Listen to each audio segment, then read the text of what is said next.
Ever hear a dead child scream? I have, and it isn't pleasant. As a child, I grew up in the small town of Greenfield, Wisconsin. It was a small rural town full of friendly people and a thriving community. The one downside to Greenfield was that there was a number of kids that have been reported missing and often found dead within a week. Just last week, 3 little girls were found dead deep in the forest with their bodies in shreds. That has the town on high alert for a gruesome murder, but that isn't what this is about. Along with the countless murders, Greenfield's past becomes even more dark. People believe that the paranormal roams this town in the dead of night, haunt the citizens, and drive them mad. This town has been considered one of the most haunted towns in America. My first encounter with the paranormal was sometime last summer. My family used to own a restaurant, and I would work late shifts to make sure that no one would break in, and to satisfy late-night customers. It all happened on that one night, July of 1983. It was a stormy night as I sat eagerly awaiting my shift to end at midnight. Because that night was a practically slow night. I was alone in the restaurant because my sister, who normally would work alongside me to this hour, was too sick to show up. I didn't mind. It was nice having the place to myself. Only problem was that it had an eerie silence when it was just me. It didn't normally bug me, except on that night. Ever had that feeling where you feel like you're being watched constantly? That night, I did. I felt an eerie presence among me, as if somebody was watching from the shadows. Eventually, I shook the feeling off and went to the back to make myself a midnight snack. I fired up the barbecue and put a frozen beef patty on it. I kept cooking till I heard the sound of chimes going at the door. It notified us if someone showed up. I went to the front desk to greet the customer and noticed nobody was there. The storm outside, however, became something furious. I found it strange that nobody was there, but shrugged it off thinking that I heard something. I returned to the kitchen to finish making my midnight burger, only to notice that I burnt it. I could have sworn I turned off the oven. I was known for my clumsy mistake, but even I knew I turned it off. Oh well, I thought to myself.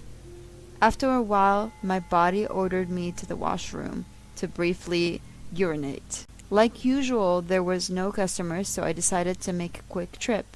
I entered the washroom and started to pee. I finally finished, and the lights went off. This startled me because this never happened. I found the lighter in my hands and flicked it on. I stared into the mirror, and what I saw scared me. Looking at my reflection, I saw myself, and behind me was a small child with pure black eyes. I immediately turned around and saw nothing. I quickly dashed out of the washroom and into the main room. To my surprise, there was a customer there waiting at the front desk. I apologized and asked for his order. The man asked for a medium fries and cheeseburger. He then asked if he could borrow the phone, and I saw no problem with it. I handed him the phone and went to make his order. The clock currently read 10:49. I found it odd that someone would want a meal at this hour, but then thought he could have been on a long drive or vacation. I cooked his meal and walked out to give it to him. I didn't see him anywhere. I called out for him and noticed that there wasn't a car in sight. I then turned to see the phone resting on the desk.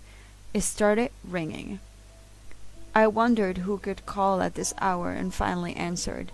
I immediately put the phone back down. What I heard sounded like 100 raspy voices whispering my name over and over again. After hanging up, I looked down at the meal. Hunger started to tug at my mind. I still had a feeling that I was being watched, but thought it was due to my hunger. I was wrong. I eventually looked in the corner to see a black figure watching me. It looked like the silhouette of an 8-foot guy. It watched me until out of the corner of my eye, a child ran into the washroom. I was terrified at this point. I decided to investigate the washroom to see what was in there. I went over to the door and turned on the light only to see a little girl crying. The girl was sitting in a crisscross position facing me with her face in her hands. She wore a white gown and had pale skin. "Little girl, are you all right?" I asked in a soft voice. "They're all dead," she responds. "Pardon?" I asked.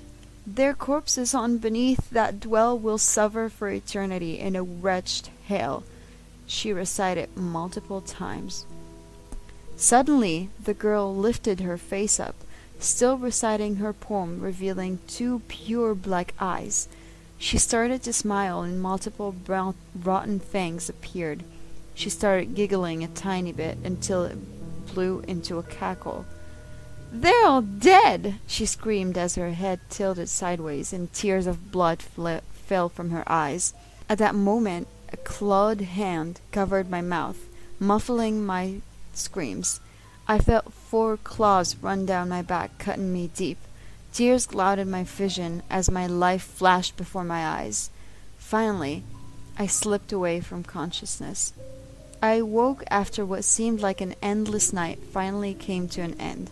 I looked around and noticed that I was in the washroom, lying face first in a pool of my own blood.